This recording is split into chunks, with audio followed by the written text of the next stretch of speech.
Olá, bom dia. O programa Intervalo de Aula está no ar. E nesse primeiro bloco, a 8ª semana de Educação da Faculdade Araguaia trouxe o palestrante professor Dr. José Manuel Moran. O evento debateu o tema Educação, Comunicação e Tecnologias, um diálogo possível. E agora você acompanha a entrevista exclusiva com o professor Dr. José Manuel Moran com o repórter Bruno Haringel. Olá, estamos aqui hoje com o professor José Manuel Moran, que também é doutor pela USP. Bom, professor, é um prazer recebê-lo aqui no intervalo de aula, é uma honra tê-lo aqui. Professor, começando sobre o seu texto, Tablets para Todos, conseguirão mudar a escola? E o senhor levanta algumas questões pertinentes sobre o cenário atual, como, por exemplo, como ensinar numa sala de aula, onde os alunos têm acesso a tudo, né, ao vivo, online, ou então o que fazer nos ambientes virtuais e nos presenciais. O que, de fato, para o senhor mudou nas escolas, no cotidiano da escola, com essas novas tecnologias? Não. A escola está mudando, mudou, a sociedade faz muitas coisas antes com as tecnologias que não eram possíveis, serviços online, etc. E a escola está tentando mudar, custa muito, só algumas estão indo um pouquinho mais.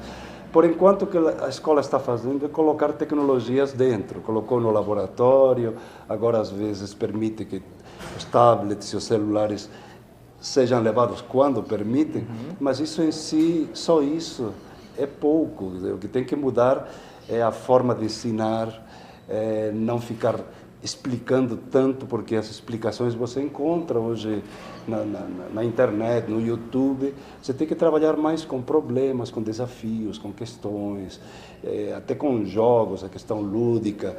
Não precisa explicar o beabá. O aluno pode aprender sozinho o beabá, o que precisa é ir além de aplicar, fazer, aprender fazendo, compartilhando e o professor orientando. Isso custa. Então, com tablet ou sem tablet, o professor gosta de falar. E hoje tem que falar menos e orientar mais. Porque essas respostas, texto, ele já encontra online. Ele não precisa, caso contrário, ele não precisaria de um o professor, se não vira um professor papagaio, que repete aquilo que já está fora do espaço da escola. E isso não acrescenta muito, só facilita aquele aluno que não gosta de pesquisar. Mas quem sabe pesquisar não precisa do básico. Professor, e tendo em vista isso, já se é possível prever algo para o futuro da educação, da escola no Brasil? Não, a escola ela está caminhando para ela ser um espaço muito mais flexível, muito mais centrado no aluno, que o aluno aprenda dentro do seu ritmo, no seu tempo, do seu jeito, as coisas que interessam mais, a partir dos seus interesses e motivações profundas. Mas esse é o cenário para onde caminhamos. Ao mesmo tempo que ele aprende sozinho, ele também aprende em grupo. Ele aprende em grupo tanto online, como hoje a gente faz, no WhatsApp, Facebook. Ao mesmo tempo que ele facilita, como na sala de aula. Então, é aprender sozinho, aprender em grupo, mas aprender coisas significativas, aprender assim de forma desafiadora e não aprender coisas. Porque quando você aprende coisas, as coisas mudam. Um mundo tão complexo como o nosso, o que você aprende hoje e amanhã já não serve muito.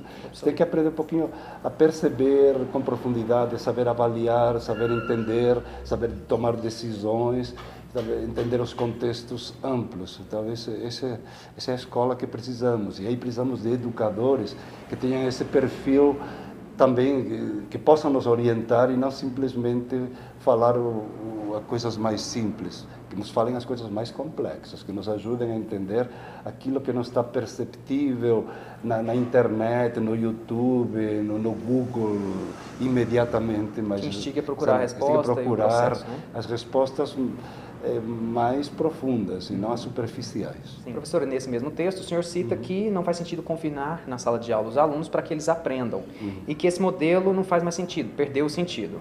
Quais seriam os indícios de que esse modelo se esgotou, né? E o que vem ocupar esse lugar, no caso desse esgotamento, o que viria a ocupar esse lugar? A palavra aqui é confinar. Eu não disse que a sala de aula ela é inútil, não. Quando falo confinar, significa fazer tudo só na sala de aula. A sala de aula é um espaço importante, é um espaço que permite fazer muitas atividades diferentes. Então, o que não tem sentido é a sala de aula tradicional, das carteiras todas enfileiradas, do professor na frente. Isso, em algum momento, vale a pena, mas a maior parte do tempo tem que ser uma sala de aula muito flexível, muito modular, que significa você adapta em cada momento às necessidades, onde às vezes se estuda em grupo, outras vezes se estuda individualmente, às vezes faz um trabalho mais com materiais mais manuseáveis e outras vezes com materiais digitais. Mas além da sala de aula, você tem outros espaços, mesmo dentro da escola, que vale a pena estar visitando o tempo todo. Você tem bibliotecas, laboratórios, a escola se conecta com o bairro, com o mundo, então você tem que sair para a vida e trazer a vida real para dentro, trazer as pessoas. Então essa escola muito dinâmica e muito aberta, ela também tem em conta a sala de aula. A sala de aula é um espaço importante, mas não confinar. Confinar significa fechar. E o que a escola tem que fazer é abrir os espaços, abrir os tempos e abrir as formas de ensinar e de aprender. Professor, e qual seria então o principal facilitador dessa mudança, o principal responsável? O professor? Porque o professor hoje já tem autonomia em algumas partes para provocar algumas mudanças na forma de educar, na forma de aplicar a prova, a atividade avaliativa, com auxílio da tecnologia. O senhor acha que o professor realmente seria o principal facilitador dessa mudança, mas ele não está sozinho, ele tem por trás coordenadores, tem gestores, tem secretarias de educação, tem MEC. Então, você tem toda uma série de normas que também ele deve, de alguma forma, seguir. Então, mesmo assim, mesmo às vezes com modelos relativamente engessados, o professor tem uma margem de liberdade muito maior do que às vezes ele se permite. O que tolhe, além de um pouco da estrutura, mas o que tolhe mais é a estrutura mental e a estrutura emocional. O professor tem muito medo de errar, de falhar e de ser julgado negativamente porque falhou. Porque realmente a sociedade condena o erro. E você não pode inovar se você não erra. No sentido de permitir-se o erro. Você tem que fazer experiências. E na experiência, às vezes, não dão certo. Então, se você tem medo de errar, você não vai sair do lugar. Prefere fazer sempre tudo como foi feito. E isso atrapalha tremendamente as possibilidades de avanço. Então, tem outro lado que é o comodismo, tem outro lado que inovar exige um certo esforço, mas eu dirijo principalmente tanto alunos, isso aqui interessa aluno e professor. O aluno também não deve se conformar com o mínimo. Diz, o professor dá pouco, que bom. Não, quando ele dá pouco, corre você atrás, procura por tua conta, não fica esperando que te deem tudo na mão, porque a vida não te vai dar as coisas de graça, você vai ter que batalhar por elas.